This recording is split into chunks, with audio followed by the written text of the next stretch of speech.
Very good morning, students.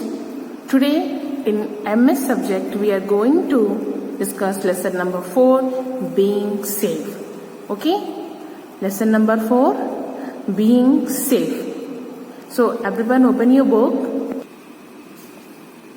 It is given on page number 26, being safe. Okay, safety refers to the precautions that we take to save ourselves from any kind of accident or mischief. We should always be careful wherever we are so that we are not harmed at all. Being safe का मतलब है अपने आप को सुरक्षित रखना. And how we can keep ourselves safe?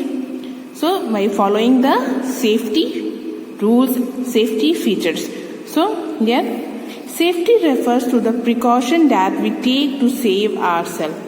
Safety क्या है? सेफ्टी का मतलब वो है जो प्रिकॉशन, जो सावधानी हम अपने आप को सेफ रखने के लिए करते हैं किसी भी एक्सीडेंट से, उसे ही हम सेफ्टी कहते हैं. We should always be careful. हमें हमेशा ध्यान रखना चाहिए. Whenever we are, wherever we are, हम कहीं भी अगर हो, हमें अपने आप को इस बात का ध्यान रखना चाहिए कि हमें हमारे साथ कोई दुर्घटना ना हो. हमेशा हम अपने आप को सुरक्षित रखें. We so that we are not harm at all. अगर हमारे दिमाग में ये बात रहेगी कि हमें अपने आप को सुरक्षित रखना है तो हम कभी भी अपने आप को हार्म नहीं कर पाएंगे, अपने आप को नुकसान नहीं पहुंचा पाएंगे भाई ये. क्योंकि आज के टाइम में अपने आप को सुरक्षित रखना बहुत ज़रूरी है. आपको नहीं पता कि आपके साथ कब कोई दुर्घटना कैसे हो जाए. तो अगर हमारे माइंड में ये चीज़ें रहती हैं कि हमें अपने आप को सेफ्टी को ध्यान में रख के सुरक्षित रखना है, तो हम अपने आप को कभी भी हार्म होने से बचा सकते हैं. Children, you should follow the under mentioned rules to protect yourself from any kind of danger. यहाँ पे कुछ रूल्स दिए हैं जिनको फॉलो करके आप किसी भी तरह की दुर्घटना से अपने आप को बचा सकते हैं. First rule is given here, safety rules at school. The features that you have to follow whenever you are in school. By following this safety rules at school you can save your self.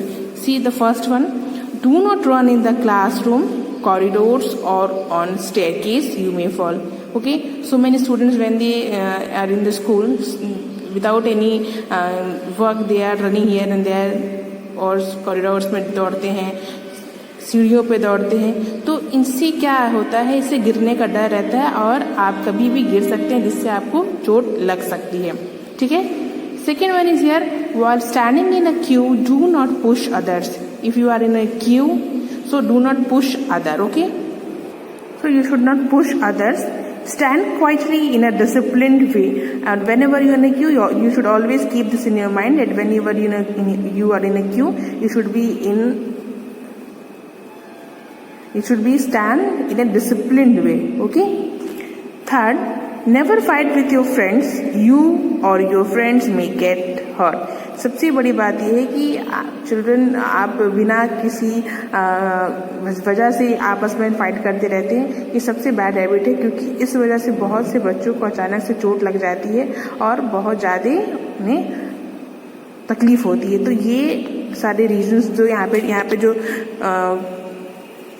बातें बताई गई हैं, इनको follow करके आप अपने आप को बचा सकते हैं किसी भी तरह के एक्सीडेंट होने से. यहाँ कुछ रूल्स दिए हैं जो आपको जब भी आप स्कूल में हैं तो उसे आपको फॉलो करना चाहिए. Second rule is given here, safety rules eight home. Okay, these features are given these rules are given that whenever you are at home you should follow these rules.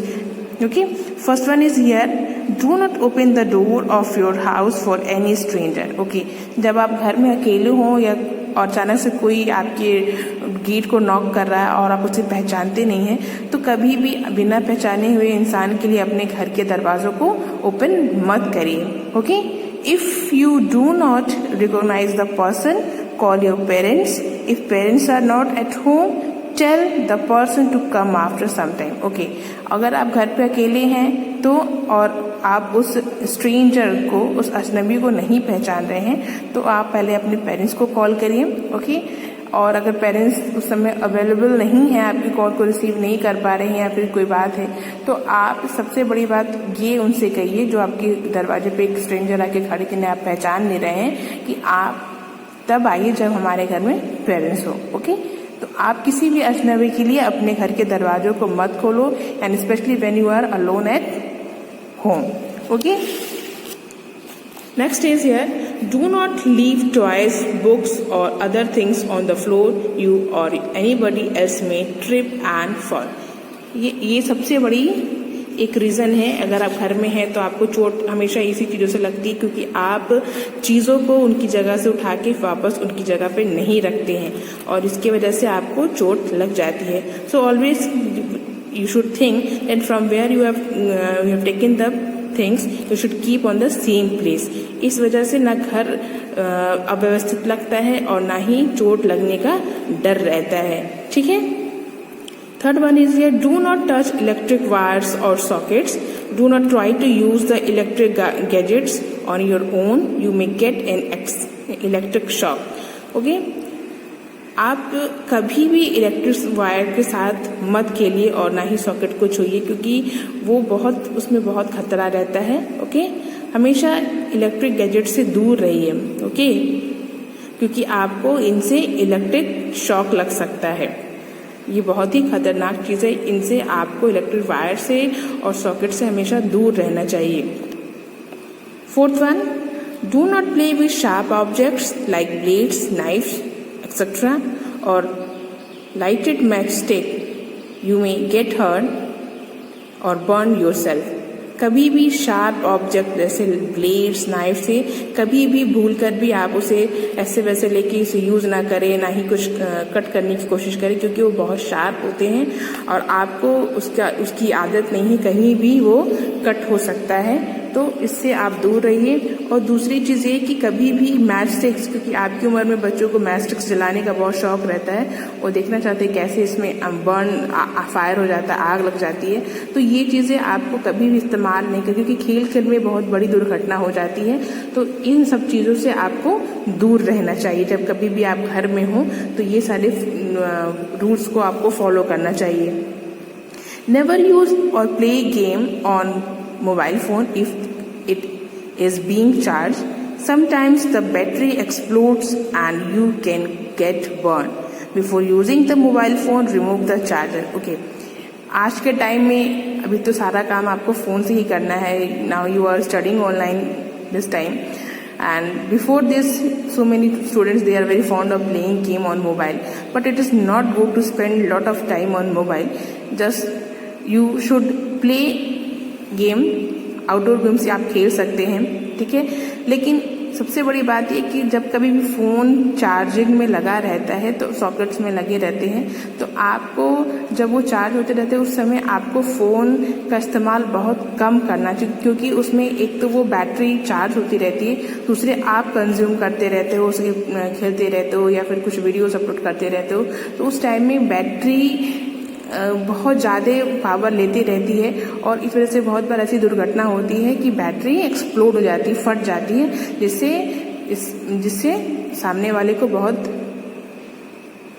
खतरा हो जाता है। तो इन सारी बातों को ध्यान में रख के ही हम अपने आप को सुरक्षित रख सकते हैं। ये सारे जो फीचर्स दिए हैं उन्हें हमें फॉलो करना चाहिए। जब हम स्कूल में रहें, जब हम घर में रहें, तो ये सारी चीज़ें फॉलो करके हम अपने आप को किसी भी डेंजर से बचा सकते हैं। Third one is given here safety rules at roads and other places. Okay. First one is here, never trust a stranger. Do not believe what he says. Okay. Whenever you are at road and other places, you should not believe on a stranger. कभी भी अगर आप घर के बाहर हो या road पे हो तो आपको कभी भी किसी स्ट्रेंजर की बात पे विश्वास नहीं करना चाहिए. Do not believe what he says. और क्या वो कहता है उसकी बातों को भी ध्यान ना दें. Second one is here, always walk on the footpath of the road, never play or run on the road. हमेशा कोशिश करिए कि फुटपाथ पे चलें, क्योंकि वहाँ आपके एक्सीडेंट के चांसेस बहुत कम रहते हैं. और दूसरी बात ये कि कभी भी रोड पे खेलें ना, क्योंकि रोड चलती रहती है, बहुत सारे व्हीकल्स उधर आते हैं और आपके एक्सीडेंट का खतरा रहता है. Third one is here, while crossing the road, use zebra crossing. While crossing the road, first look towards your right, then towards your left, and then again your right. Okay, जब कभी भी आप road cross कर रहे हैं आपको zebra crossing use करनी चाहिए. ओके, और जब आप रोड क्रॉस करने जा रहे हैं सबसे पहले आपको राइट में, अपने राइट में देखना चाहिए, फिर लेफ्ट में, and then again towards the right. Cross the road only when it is clear and there is not traffic. और लेफ्ट राइट पहले अपने राइट में देखिए, फिर लेफ्ट में देखिए, फिर राइट में देखिए, और उसके बाद रोड को क्रॉस करिए जब रोड पूरी तरह से क्लियर हो और उस पर कोई व्हीकल ना हो.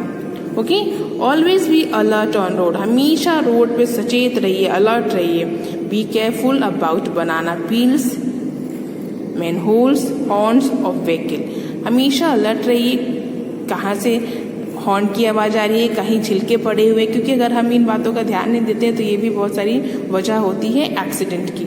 सो always be alert on road and be careful about banana peels and manholes and horn of vehicles. Fifth one, never go to swimming pool all alone. या कभी भी अगर आप स्विमिंग को जाते हैं तो अपने साथ किसी बड़े को लेके जाइए. कभी भी अकेले आप स्विमिंग करने मत जाइए. Always go with an adult and swimming tube. और अपने साथ हमेशा स्विमिंग ट्यूब को कैरी करिए जब आप कभी स्विमिंग पूल में जा रहे हैं. ये सारे सेफ्टी फीचर्स है जो हमारे लिए ही बनाए गए हैं, जिनको फॉलो करके, जिनको अपने ध्यान में रख के ही हम अपने आप को हमेशा सुरक्षित रख सकते हैं. ठीक है. सो यहाँ पे सेफ्टी रूल्स एट स्कूल, ये सारे जो safety rules, you should follow this given safety rules at school. Okay, you should follow this safety rules whenever you are at home, and also follow the rules given here whenever you are at road or other places. By following these safety rules you can save yourself, you can save your life, and also you can tell these all safety rules to the others, and by the way they can also save their life by following the safety rules. Okay, so we have done the being safe here, and we will do the question answer in next video. Okay, so here is the question answer of lesson 4 of MS being safe. Question 1 is here, what do you mean by safety? Answer, it refers to the precaution that we take to save ourselves from any kind of accident. Safety का मतलब वो है कि हम अपने आप को किसी भी एक्सीडेंट से कैसे प्रिवेंट कर सकते हैं, और जो प्रिकॉशंस हम लेते हैं उसी को हम सेफ्टी कहते हैं. ठीक है. It refers to the precautions that we take to save ourselves from any kind of accident. किसी भी दुर्घटना से अपने आप को बचाने के लिए जो भी हम प्रिकॉशंस लेते हैं उसे ही हम सेफ्टी कहते हैं. ओके ना. Question 2 is there, write 3 safety rules at school. You should write 3 safety rules that you should follow at school. First one is here, do not run in the classroom and corridors. Second, never fight with classmate. And third one is, while standing in a queue, do not push others. Okay. So here is 3 safety rules that every children, those who are studying in school, they should follow. Do not run in the classroom and corridors. Never fight with classmate. And while standing in a queue, do not push others. Okay. This is question number 3. Write 3 safety rules at home. First one, do not open the door for any stranger. Do not play with sharp objects like blades, knives, etc. And third one, do not touch electric wires or socket. This features you have to follow when you are at home. आपको किसी भी stranger के लिए, अगर आप घर में अकेले हैं तो आप डोर को ओपन मत करिए. घर में अकेले हैं तो आप कभी भी शार्प ऑब्जेक्ट्स लाइक ब्लेड्स और नाइफ से मत खेलिए, ये बहुत खतरनाक हो सकता है. And do not touch electric wires और sockets. Okay. Now question 4 is here, write 3 safety rules follow on the road. Okay. First one, always walk on the footpath. Second, while crossing the road, use zebra crossing. And third, never play or run on the road. ठीक है. जब कभी भी आप road को cross करिए हमेशा footpath zebra crossing को यूज़ करिए। ओके, कभी भी रोड पे आप अलर्ट रह के चलिए, कभी भी ऐसा ना हो कि खेलते कूदते चले, क्योंकि ये कभी कभी क्या होता है एक्सीडेंट का खतरा हो जाता है। तो हमेशा रोड पे अलर्ट रहिए और कभी भी दौड़िए या खेलते मत रहिए रोड पे। और हमेशा जब भी आप अगर रोड पे चल रहे हैं you should walk on the footpath. Okay na? So 3 safety rules that you should follow on road is always walk on the footpath, while crossing the road use zebra crossing, and never play or run on the road. So write these all question answer in your copy and prepare it also.